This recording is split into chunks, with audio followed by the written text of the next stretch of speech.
Pemerintah Gambia pada 16 Oktober 2022 mengatakan jumlah kematian anak akibat cedera ginjal akut yang diduga terkait dengan sirup obat batuk buatan India telah meningkat menjadi 70 kasus dari sebelumnya 66 kasus kematian. Sirup tersebut dibuat oleh Maiden Pharmaceuticals Ltd yang berbasis di New Delhi.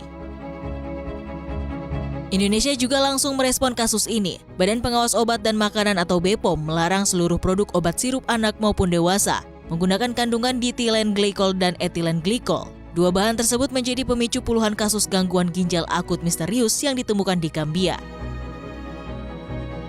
Meski begitu, BPOM kembali menegaskan jika 4 produk obat batuk pemicu gagal ginjal akut misterius di Gambia tidak terdaftar di Indonesia.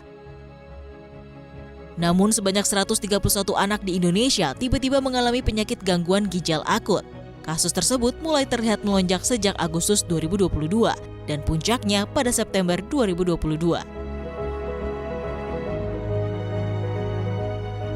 Dicari penyebabnya, itu terlihat memang gambarannya itu adalah gagal ginjal akut. Tapi ternyata ini berbeda dengan gambaran gagal ginjal akut yang biasa kita temui. Karena anak cepat sekali terjadi perburukan dan kemudian meninggal dan butuh cuci darah ya, dan tidak semua yang kemudian dengan cuci darah itu bisa sembuh dan kemudian lolos ya dari kematian. Nah, inilah kemudian yang menjadi penyebab ya. Kemudian kita lakukan semua upaya nih, mulai untuk pemeriksaan virus, pemeriksaan bakteri, pemeriksaan jamur yang menjadi kemungkinan penyebab. Bahkan dalam pemberian pengobatan itu pun juga sudah memberikan obat-obatan yang diperkirakan tadi sumber infeksi tadi. Tapi ternyata tadi ya angka fatalitasnya tetap tinggi. Oleh karena itu kemudian kita mencoba mencari informasi ya ke WHO, ke CDC ya, ke Inggris ya, apakah ada pembelajaran dari negara-negara lain. Nah, waktu itu WHO mengatakan oh ada nih yang mirip kasusnya di Gambia, dan waktu itu Gambia sudah terbukti bahwa anak-anak yang mendapatkan gambaran gagal ginjal akut yang cepat menjadi progresif itu ternyata ada hubungannya dengan obat cairan ataupun obat sirup yang mereka minum. Penyebab pasti lonjakan kasus gagal ginjal akut pada anak belum diketahui secara pasti. Namun ada dugaan bahwa senyawa dalam obat sirup menjadi pemicunya. Ini seperti kasus yang terjadi di Gambia, Afrika Tengah. Untuk itu saya ingin kita semuanya memberikan perhatian bersama. Yang pertama, utamakan keselamatan masyarakat. Jangan menganggap ini masalah kecil, ini ada masalah besar. Dan saya hari Minggu sudah menyampaikan pada Menteri Kesehatan untuk sementara obat yang diduga, meskipun masih diduga itu dihentikan terlebih dahulu, menunggu investigasi secara menyeluruh dari BPOM pada seluruh obat sirup yang menggunakan bahan pelarut. Ini lakukan secara terbuka, transparan, tapi juga hati-hati dan objektif. Gangguan ginjal misterius pada anak di Indonesia masih menjadi perbincangan hangat. Pasalnya kasus penyakit yang kemudian dinamai gangguan ginjal akut progresif atipikal atau GGPA ini masih terus berkembang. Kasus gangguan ginjal ini memang kerap terjadi, namun tidak umum terjadi pada anak-anak. Berdasarkan data Kementerian Kesehatan sepanjang tahun 2022, kasus gagal ginjal akut pada anak ini terjadi atau dimulai pada bulan Januari dengan jumlah 2 kasus. Kemudian disusul pada bulan Maret dengan jumlah yang sama yakni 2 kasus. Dan juga terjadi lagi di bulan Mei dengan penambahan menjadi 6 kasus. Di bulan Juni sedikit berkurang, hanya 3 kasus, namun di bulan Juli juga kembali bertambah menjadi 9 kasus. Hingga pada bulan Agustus, penambahan kasus menjadi sangat signifikan yakni 37 kasus. Dan di bulan September penambahan lebih tinggi lagi yakni 81 kasus. Dan pada bulan Oktober ini jumlah kasus masih terus bertambah dan diperkirakan akan mencapai 100 lebih kasus dengan total sepanjang 2022 ini menjadi 245 kasus per 25 Oktober 2022. Dari data tersebut, Kementerian Kesehatan menyebutkan bahwa fatality rate atau tingkat kematian pada kasus gagal ginjal akut anak ini mencapai 57% atau dengan total 143 kematian. Sementara itu, kasus gagal ginjal akut pada anak ini dilaporkan dari 26 provinsi yang tersebar di wilayah Indonesia, di mana DKI Jakarta menjadi provinsi dengan kasus terbanyak atau lebih dari 40 kasus, disusul dengan Jawa Barat, Aceh, Jawa Timur, Sumatera Barat, Bali, Banten, dan Sumatera Utara.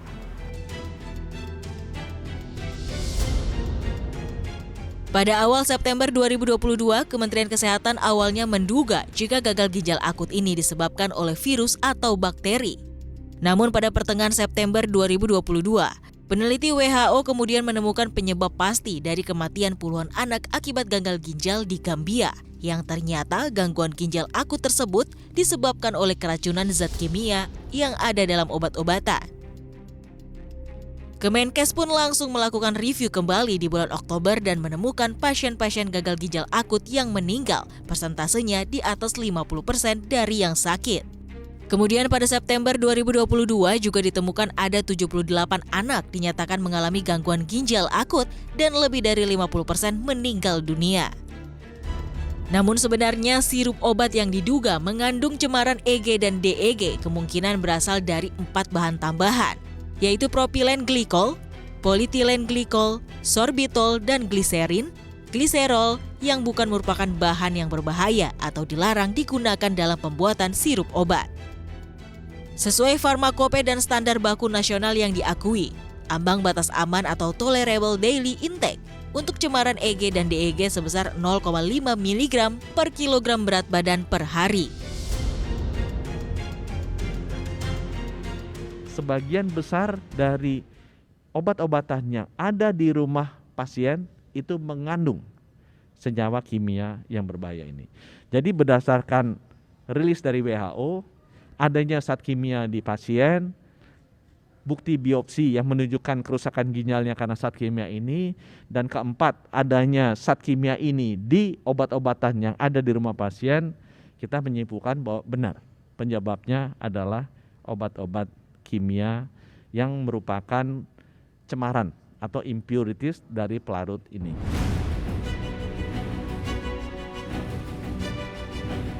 Di tengah penyelidikan tersebut, Kementerian Kesehatan melarang dokter dan tenaga kesehatan lainnya untuk meresepkan obat-obatan dalam bentuk cair atau sirup, sebagai kewaspadaan di tengah melonjaknya kasus gagal ginjal akut yang banyak menyerang anak-anak di Indonesia. Surat edaran yang sama juga melarang seluruh apotek di Indonesia untuk menjual obat bebas dalam bentuk sirup kepada masyarakat. Obat yang dilarang untuk dijual termasuk semua jenis obat cair dalam bentuk sirup, tidak terbatas pada obat paracetamol sirup saja. Di tengah kekhawatiran masyarakat, akhirnya BPOM mengungkapkan hasil sampling pengujian 5 dari 26 obat sirup menunjukkan adanya kandungan pencemaran ditilen glikol dan etilen glikol yang melebihi ambang batas. Adapun 26 obat sirup tersebut diambil dari 39 produksi dari masing-masing produsen. Ada indikasinya bahwa kandungan dari EG dan EDG di produknya itu tidak hanya dalam konsentrasi sebagai kontaminan, tapi sangat-sangat tinggi dan tentu saja sangat toksik, dan itu bisa tepat diduga bisa mengakibatkan ginjal akut dalam hal ini.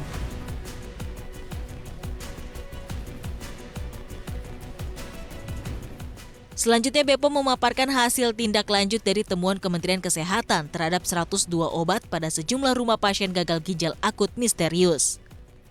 Kepala BPOM mengungkapkan pihaknya telah melakukan sampling dan pengujian terhadap 102 obat tersebut guna melihat apakah mengandung etilen glikol dan ditilen glikol yang diduga menjadi pemicu gagal ginjal akut pada ratusan anak di Indonesia.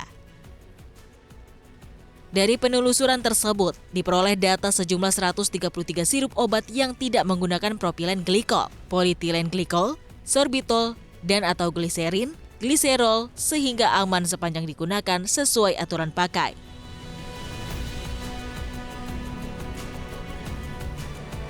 Namun larangan penjualan dan konsumsi obat sirup telah memukul bisnis farmasi. Sejumlah apotik dan toko obat mengaku akan mengalami kerugian hingga ratusan juta karena pembelian obat sirup dari produsen tidak dapat dikembalikan. Mereka meminta pemerintah memberikan penjelasan sejelas-jelasnya agar seluruh pedagang tidak bingung dan pembeli pun memahaminya. Selain itu, produsen obat sirup juga ditutup dan menarik seluruh obat-obatannya. dampak yang ada di kita adalah kalau sampai tidak ada kejelasan, itu yang jelas seluruh pedagang saya akan mengalami kerugian. Dan itu nggak sedikit, bisa ratusan juta itu kerugiannya. Karena apa? Karena barang-barang yang sudah kita beli itu tidak bisa dikembalikan. Nah, jadi harapan kita adalah pemerintah kalau memang melarang, mengundang juga produsernya atau menghimbau produsernya untuk menarik barang-barang itu sendiri. Dan biaya yang sudah kita keluarkan, ya mereka ganti lagi. Kita nggak minta keuntungan dah, berapa yang kita ambil, ya kembalikan lagi dengan harga segitu gitu, Mbak. Saya stop dulu ya semua pemakaian obat-obat cair untuk anak saya. Ya demi keamanan anak kita sendiri, jadi ya otomatis saya stop dulu sampai itu kondisinya aman. Mengenai hal ini saya jadi rada takut gitu. Saya juga udah mulai stop minum-minum obat yang berbentuk sirup gitu.